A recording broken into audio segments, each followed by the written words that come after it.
እኔ ተይ እንደዚህ እናድርግ፣ ትዳራችን ላይ ችግር ይመጣል፣ የባል ሀቅ ይበልጣል። አሁን የባል ሀቅ ይበልጣል ወይስ የእህት ሀቅ ወይ የወንድም ሀቅ? ይሄን ንገረኝ ብቻ በቃ። ምን ያህል ዲኑ? የሁለቱም ሀቅ እንዳለ ነው፣ መጠበቅ አለበት። የሁለቱም ሀቅ መጠበቅ አለበት። የባልም ሀቅ አለ፣ የቤተሰብም ሀቅ አለባት። ስለዚህ ለቤተሰቧ ያንን ሀቅ ታሟላለች፣ ለባሏም ሀቁን ታሟላለች። አንዱ ከሌላው ጋር የሚጋጭ አይደለም፣ ወይም ደግሞ ይሄ ይበልጣል ይሄ ያንሳል የሚባል ነገር አይደለም።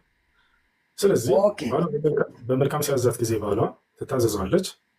ያ በመልካም ካልሆነ ደግሞ ከሸሪዓ ጋር በማይስማማ ነገር ከሆነ የዛኔ አትታዘዘውም። ያ ነው ባል በሚስቱ ላይ ሀቅ እንዳለው ሚስትም በባሏ ላይ ልክ እንደሆነ ሀቅ አላት። ወንድሞቹ እኔ ስለማደንቅ ስለምወድ ነው እኔ የገባሁትና አሁን ሚስቴ ማለት ነው ይኸውልህ፣ ሚስቴ ችግር አለባት። ችግሯ ምንድን ነው? ወይ የቤተሰብ የባልና የሚስት ገመና ከሆነ እንደ ኢስላም በአደባባይ በዚህ መልኩ አይወራም። እሺ ነቢያችን ተሰማኛለህ?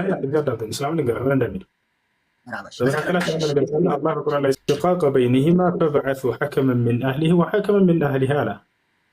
በባልና በሚስት መካከል መጋጨትን ካያችሁ ከእርሷ የሆነ ሽማግሌ አምጡና ሚስጥር አድርጋችሁ ለብቻቸው ጉዳያቸውን ፍቱላቸው ነው ያለው።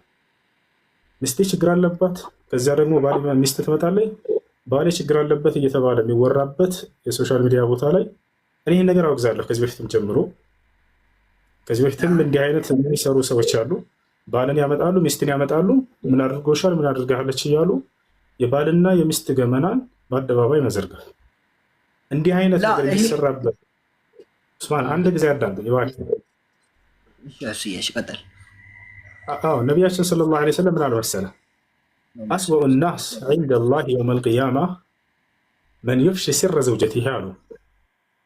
የትንሣኤ ቀን ከአላህ ዘንድ በጣም አስቀያሚና መጥፎ ሰው ማለት የሚስቱን ገመና በአደባባይ የሚያወጣ ነው አሉ። አይኔ ልጠይቅ ነው ልትል ትችላለህ። ያ ነገር የሚሆነው በባልና በሚስት መካከል ያለን ነገር የእውቀት ባለቤት ዘንድ ሂደህ በአደባባይ ሳይሆን